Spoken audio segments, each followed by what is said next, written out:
सीतामढ़ी के बंद पड़े रीगा चीनी मिल की अब नीलामी होगी। इसको लेकर न्यायालय द्वारा नीलामी की तारीख मुकर्रर कर दी गई है। आगामी 28 अगस्त को रीगा चीनी मिल के नीलामी को लेकर बोली लगाई जाएगी। किसानों को उम्मीद है कि नीलामी के बाद से मिले पैसे से उनकी बकाया राशि का भुगतान होगा और एक बार फिर चीनी मिल से धुआं निकलेगा। लेकिन इस सब के बीच दूसरी तरह सुप्रीम कोर्ट के अधिवक्ता और लोजपा नेता ने इस मामले को लेकर बड़ा खुलासा किया है। अधिवक्ता सुशील कुमार ने कई दस्तावेज उपलब्ध कराए हैं, जिससे यह साबित होता है कि रीगा चीनी मिल के मालिक और मिल प्रबंधन ने सोची समझी साजिश के तहत चीनी मिल को नीलाम की प्रक्रिया में डाला है। जिस चीनी मिल के सिर्फ जमीन की कीमत तकरीबन 200 करोड़ रुपए से ऊपर है, उसकी नीलामी की बोली सिर्फ 100 करोड़ से लगाई जाएगी। इतना ही नहीं, नीलामी के बाद उससे मिले पैसे से किसानों की बकाया राशि का भुगतान हो सकेगा। कहना मुश्किल है। इतना ही नहीं, नीलामी के बाद चीनी मिल को जो खरीदेगा उसके द्वारा उसे फिर से चलाया जाएगा या नहीं, इस बात को लेकर कोई बात तय नहीं है। अधिवक्ता ने पूरे मामले का फॉरेंसिक ऑडिट की मांग की है। पूरे मामले में सबसे गंभीर बात यह है कि जिस समय चीनी मिल खुद आर्थिक तंगी का रोना रो रही थी, उसने अपने ग्रुप कंपनी को 15 करोड़ का लोन उपलब्ध कराया था, जो जांच का विषय है। 2011 से कंपनी उससे पहले प्रॉफिट में थी। 2011 से लेके कंपनी कंटिन्यू लॉस में थी।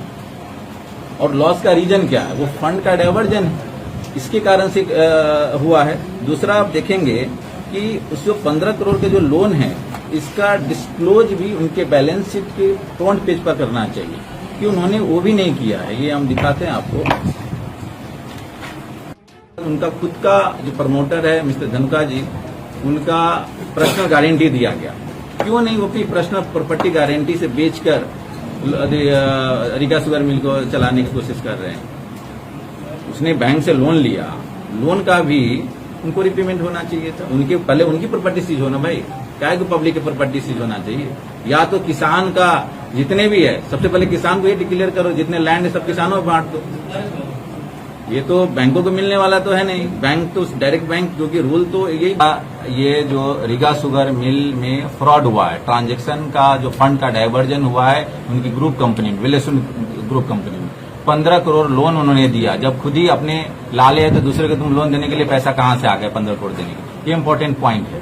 दूसरा है कि रिजर्व प्राइस जो रखा है उन्होंने 101 करोड़ रुपया का, वो भी एक सस्पिशन में आता है कि इतना कम प्राइस क्यों रखा गया, जबकि उसकी जो अप्रोक्सीमेटली लैंड कॉस्ट हो रही है वो 200 करोड़ का अप्रोक्सीमेटली आ रही है। तो ये भी एक साजिश है।